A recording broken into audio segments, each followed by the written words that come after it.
दत्त शिखर जे आहे ते 7:30 वाजता बंद होतं संध्याकाळी आणि हे मंदिर रात्री 8:30 पर्यंत उघडं असतं. आता जवळजवळ 7 सव्वा 7 होऊन गेलेले आहेत, अंधार पडला आहे. पायऱ्या आहेत माझ्या मागे, किती पायऱ्या आहेत त्या बघू आणि पटापट आपण वर जाऊ आणि दर्शन घेऊ. चला.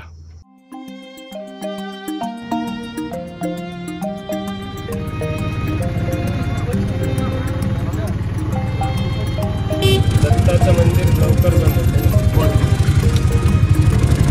मातेची 8:30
माहूर गावातनं निघालो की साधारणतः पहिलं आपल्याला लागतं ते रेणुका मातेचं मंदिर आणि मग ते क्रॉस करून आपण वरती येतो.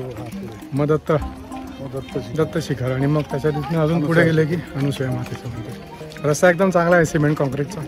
आता अंधार जरी असला तरी रेणुका मातेच्या मंदिराचा जो रस्ता आहे तिथपर्यंत चांगला उजेड आहे, लाईट आहेत आणि वरतीसुद्धा सिमेंट कॉन्क्रीटचा रस्ता आहे. थोडं काम चालू आहे पण तरी जाण्यायोग्य रस्ता आहे. चला पुढे जाऊया आणि बघूया काय काय आहे.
इकडनं जायचं मला, इकडनं जायचं.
माहूर गावापासून आपण निघालो, वरती आलो.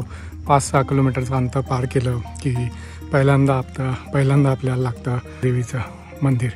त्याच्यानंतर थोडं पुढे गेलं की लागतं दत्त शिखर, की जिकडे आपल्याला दत्तात्रयांचं पिंडीच्या स्वरूपातलं दर्शन होतं. आणि तिथनं थोडं पुढं आलं की आपल्याला लागतं दत्तात्रयांची आई माता अनुसूया.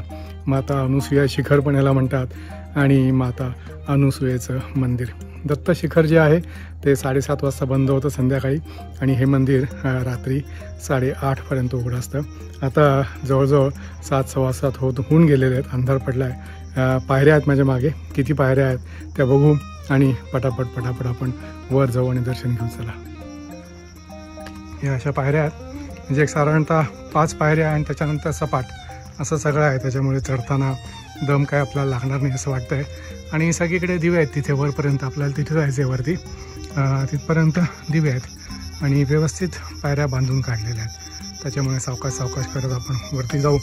आणि तुम्ही पण पायऱ्या चढून दमाल तर आता मी तुम्हाला डायरेक्ट आपण वरती तिथे मंदिरापाशी पोचलो माता अनुसूयेच्या की मग तुम्हाला जॉईन करतो. चला,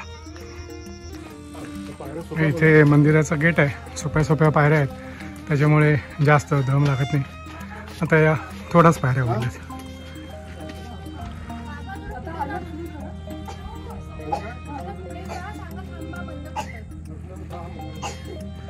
किती पायऱ्या आहेत मोजल्या का?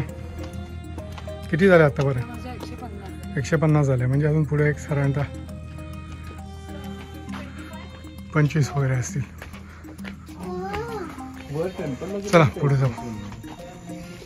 गर्दी ज्या वेळेला जास्त असेल त्यावेळेला इथे दर्शन मार्ग पण त्यांनी केला आहे, पण आता बिलकुल गर्दी वाटत नाही आहे. त्याच्यामुळे आपण थेट मंदिरापर्यंत पोहोचतोय. चला इकडे.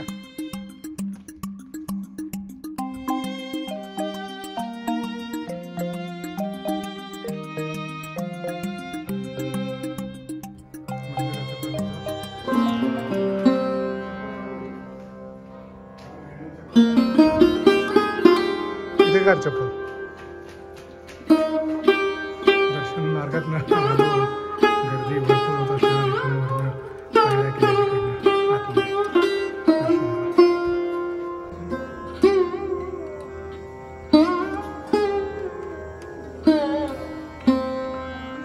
अतिशय सुंदर आणि संक्षिप्त स्वरूपामध्ये हे दत्तगुरूंचे रोजचे भ्रमण रोज कुठे कुठे असतात ते आहे. निद्रेसाठी माहूरगड नांदेड, प्रवचन कीर्तनासाठी नैमिषारण्य बिहार. अरे बापरे, म्हणजे महाराष्ट्रातनं बिहारला.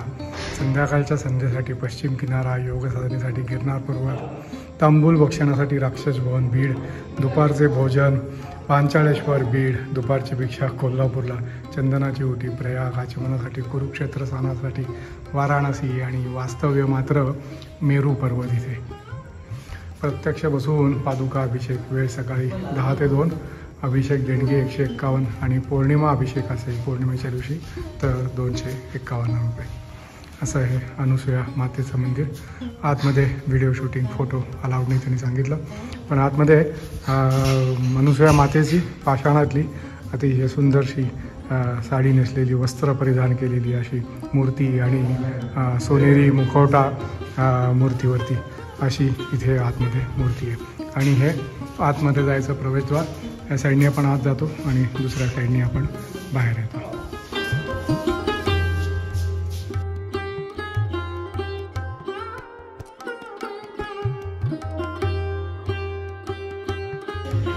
या बाजूला असा मोकळा परिसर आहे, म्हणजे अभिषेक म्हणा किंवा अजून काही विधी इथे होत असावेत.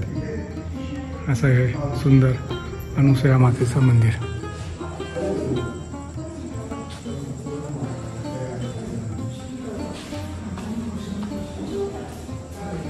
माझ्याबरोबर इथे मंदिराची व्यवस्था पाहणार आहे त्यांनी आपणहून मला इथे प्रसाद आणून दिला. मंदिराची माहिती सांगत होते. केलं नुकतंच विचारलं पालखी वगैरे इथे काय असते का, तर त्याच्याबद्दल ते सांगत होते. पालखी नसते, दत्त जयंतीला वगैरे मात्र पालखी किंवा असा उत्सव असतो. तुम्ही काय सांगत होता? दत्त जयंतीला म्हणजे 7 दिवस चांगला उत्सव चालतो. 7 दिवस राहते. हां हो. आणि मग त्याच्या पब्लिक म्हणजे फुल राहते. फुल राहते, एकदम गर्दी असते. हो. म्हणून ती रांग वगैरे बाहेर जी केली सगळी हो. ते सगळं त्याच्यासाठी आहे. आणि एक पौर्णिमा आणि ह्याला पण उत्सव असतो इथं मोठा. बरं बरं बरं, ठीक आहे. अमावस्या पौर्णिमेला चांगला उत्सव असतो. थँक्यू. तुमचं नाव पण सांगा. कैलास निळकंठ शिंदे. काय? अच्छा, हडशीवाले. काय? हडसिंग. Kailas Nilkanth Shinde. Thank you. Thank you very much.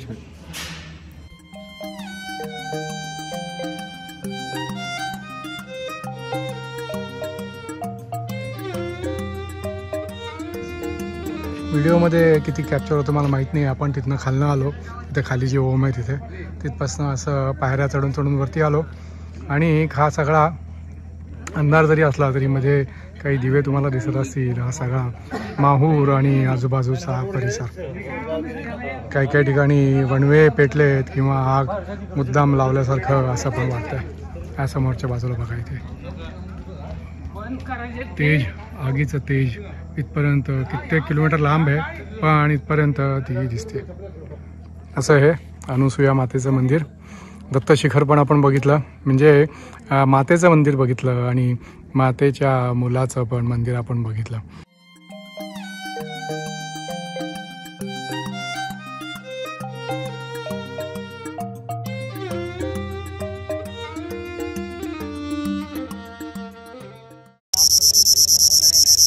आपण रातकिड्याचा आवाज नेहमी ऐकतो.